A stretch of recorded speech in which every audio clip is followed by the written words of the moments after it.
নমস্কার দর্শক মন্ডলী। বাজেটে ঠিক কতটা দিয়ে বাড়তে পারে সরকারি কর্মচারী এবং শিক্ষক শিক্ষিকাদের, এই নিয়ে জোর আলোচনা চলছে।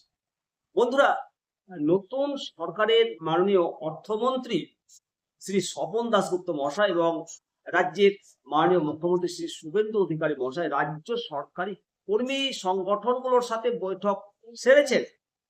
সেখান থেকে এবং সাম্প্রতিক সরকারি নির্দেশিকা থেকে যে সংকেতগুলো পাওয়া যাচ্ছে সেটাই আপনাদের সাথে সঙ্গে শিবরাম ইমতিয়াজ দর্শন আলোচনা করব।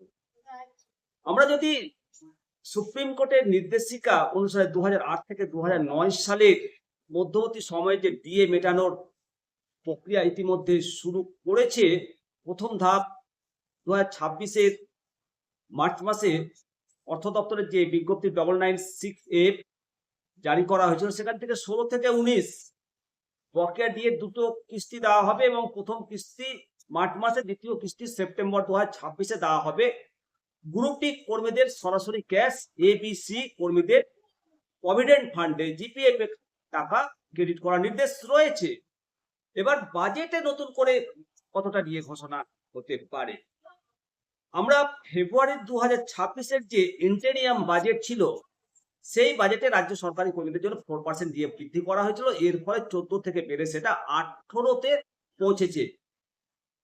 18 ঘরে পৌঁছায়, যেটা এপ্রিল 2026 থেকে ইমপ্লিমেন্ট হওয়ার কথা। আসন্ন 22শে জুনের যে পূর্ণাঙ্গ বাজেট 2026-27 অর্থবর্ষে, এর জন্য কর্মীরা আরো বড় ঘোষণা এবং কেন্দ্রীয় হারের কাছাকাছি পৌঁছানোর আশা করছেন। তবে মনে রাখতে হবে, মাননীয় অর্থমন্ত্রীর বক্তব্য অনুসারে রাজ্যে বর্তমানে বড়সড় আর্থিক বোঝার মধ্যে রয়েছে এবং আয়ের প্রধান উৎস হলো আবগারি ও পেট্রোল ডিজেলের উপর নির্ভরশীল।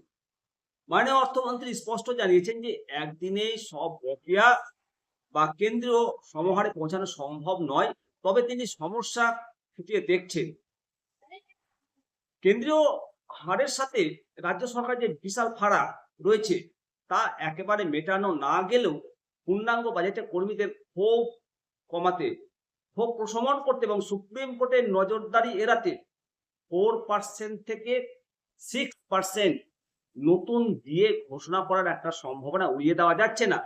এর ফলে রাজ্যের সামগ্রিক ডিএ হার 26% পর্যন্ত স্পর্শ করতে পারে। এটা 22শে জুন যে বাজেট পেশ করছে সেই বাজেটে পরিষ্কার হয়ে যাবে। এখন 22শে জুনের বাজেটের দিকেই লক্ষ লক্ষ সরকারি কর্মী এবং পেনশন ভোগীদের লক্ষ্য রয়েছে। এরপরেও যদি নির্দিষ্ট কোনো প্ল্যান থাকে, সেটা জানতে পারলে অবশ্যই আপনাদের সামনে তুলে ধরব। আসুন সবাই মিলে বলি বন্দে মাতরম, ভারত মাতা কি জয়। অবশ্যই সবাই কমেন্ট করবেন এবং শেয়ার